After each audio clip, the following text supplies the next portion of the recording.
Delta Airlines, headquartered in Atlanta, offers a special program for parents of children with special needs to experience flying before actually getting in the air.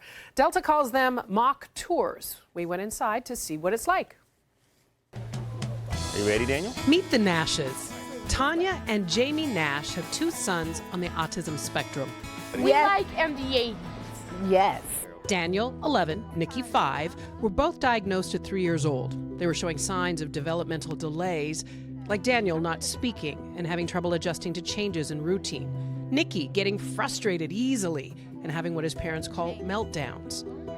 When the boys were diagnosed, their dad, Jamie, says he had to change his perspective on how he wanted to parent. I had to first really understand what autism was and what my kid's autism is. And then I have to adapt as a parent, and how do I be a good dad to my son so he can be himself. You guys ready for another ride today?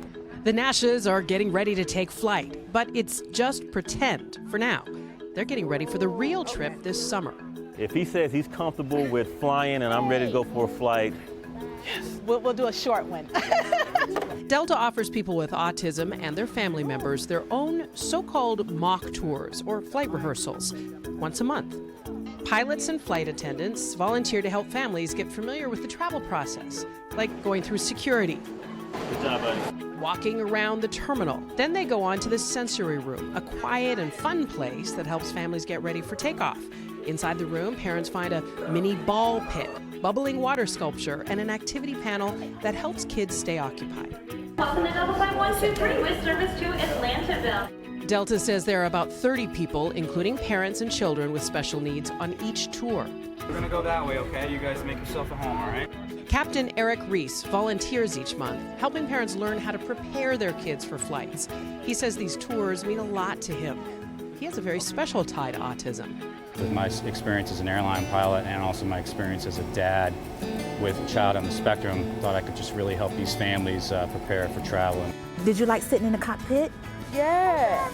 Today was a success for the Nashes. Daniel and Nikki say they enjoyed their mock flight and their experience playing captain in the cockpit, giving their parents hope for their summer travel plans. We're gonna give it a try because we don't want our kids to be sheltered. We want them to see the world. We want them to get out and go different places. This has helped us to prepare our hearts and minds to go on this bold venture. Don't try to be the fastest runner in your school or the fastest in the world. Be the fastest ever. Don't picture yourself wearing OBJ's jersey. Picture OBJ wearing yours. Don't settle for homecoming queen or linebacker. Do both. It's hard not to smile listening to the inspirational stories in Nike's new ad, even if the man delivering the message may be polarizing to some people.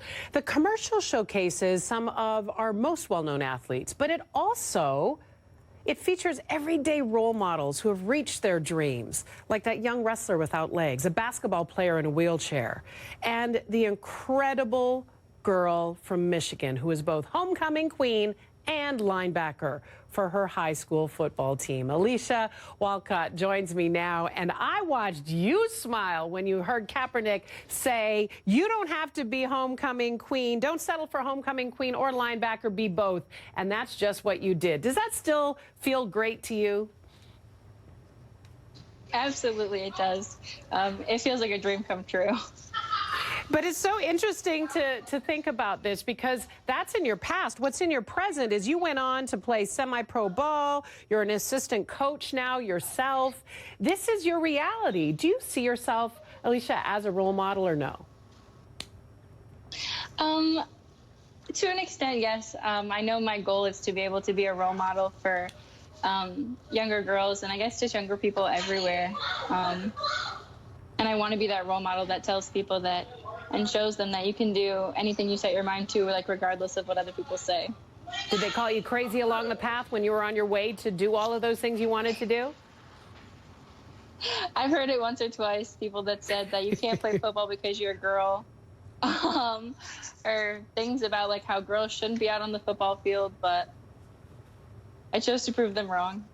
You did, honey. You really did. So let me ask you, you know, This must have been surreal when you get the phone call that Nike wants to put you in this ad. Did you think you were being pranked? I did actually. When I got the first, I got a text message at first, and I was a little skeptical about it. I sent it to my mom to make sure she thought it was real. And then when I did like a on the phone interview with them, and then when they actually called me and told me that I was going to be in it, I was just ecstatic. I couldn't believe it. I didn't think it was real.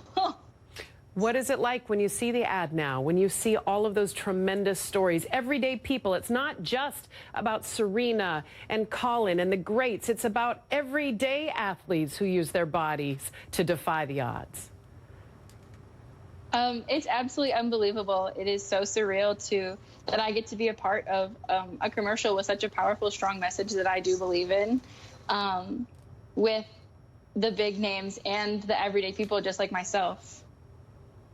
And what are your friends saying?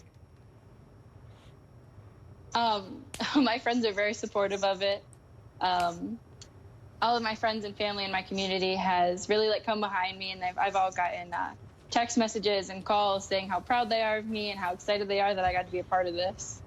Well, we add our voices to those congratulations too, Alicia. This was a delight to speak with you. I hope you never lose that smile on your face. Thank you so much. Go get them, lady. Go get them. Show them what you can do. Thank you. You're absolutely welcome.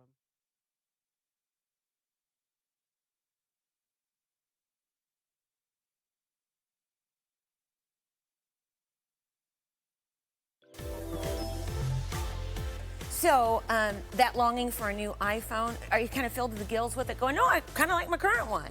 Makes you wonder, because Apple for the first time is reporting that its sales are sinking for the first time ever. I mean, in years. Don't listen to me, listen to what money expert Jen says. Yeah, I mean, they had a 13-year winning streak here when it comes to growing this company, revenues getting bigger. They fell 13% in the latest quarter, and it's all because of that iPhone. People already have them, right? And you kind of say, this is the next one. Do I really need to come up with another $600 for this? So partly that, partly some weakness in China. By the way, half the smartphones in the US are iPhones now, so that's called saturation level. Plus, think about the Apple Watch, right? It's done pretty well, but has it been as big of a hit as, say, the iPhone? No, it hasn't really stood in to take its place yet. Not quite that star.